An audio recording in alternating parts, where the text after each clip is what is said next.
On November 14, 1973, Princess Anne's wedding to Captain Mark Phillips of the Royal Horse Guards marked a groundbreaking moment in royal history.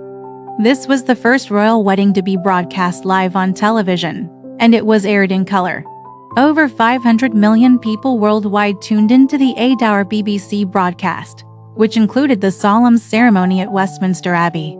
As the first child of Queen Elizabeth and Prince Philip to marry, this day was a grand celebration, with large crowds lining the streets and the royal couple appearing on the balcony.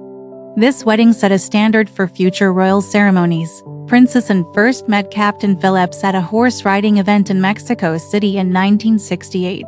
Both were skilled equestrians and competed at the highest level. Phillips was part of the British equestrian team that won a gold medal at the 1972 Munich Olympics, while Anne represented the UK in equestrian events at the 1976 Montreal Olympics. They announced their engagement in May 1973, with Phillips presenting a sapphire and diamond ring designed by Garrard. 6 months later, they tied the knot. The princess arrived at the ceremony in the glass state coach, accompanied by her father, the late Duke of Edinburgh. She stepped out in a simple yet elegant Tudor-style wedding gown designed by Maureen Baker of Susan Small. The dress featured a high collar, intricate pearl embroidery, flared sleeves, and a 7-foot-long train.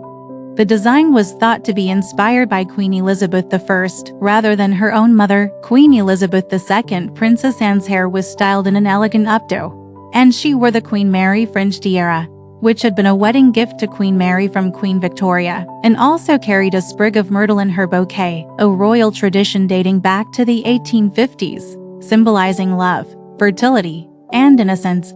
This custom began with Princess Victoria, the eldest daughter of Queen Victoria and Prince Albert, in 1858, and continues to be passed down to this day. The princess's only bridesmaid was her 9-year-old cousin, Lady Sarah Chatto, the daughter of Princess Margaret, while Captain Phillips's best man was Major Eric Grounds. Princess Anne's younger brother, Prince Edward, then only 9 years old, served as the page boy. The ceremony, which combined choral music and Bible readings, was led by Archbishop of Canterbury Michael Ramsey. Afterward, the royal family appeared on the Buckingham Palace balcony to greet the well-wishers.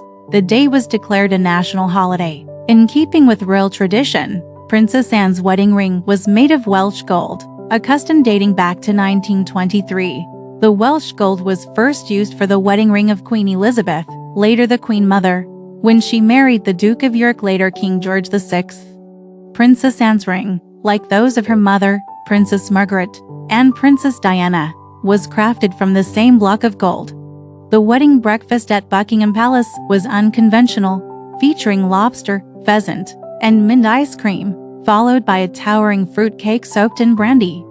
The cake, created by the royal corps of servants, stood nearly 1.7 meters tall and was decorated with intricate piping and a figurine of a female equestrian jumping a fence. Later that evening, Anne and Mark spent the night at White Lodge in Richmond Park before beginning their honeymoon aboard the royal yacht Britannia, sailing across the Atlantic and Pacific Oceans.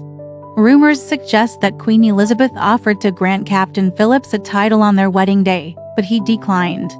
The couple welcomed 2 children, Peter Phillips in 1977 and Zara Tyndall in 1981. However, as they did not hold royal titles, they were the first grandchildren of the Queen to be born without titles.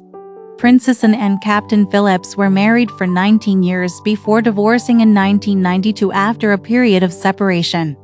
Later that same year, Princess Anne remarried Navy Commander Timothy Lawrence in a private ceremony in Scotland, as the Church of England does not permit remarriage after divorce.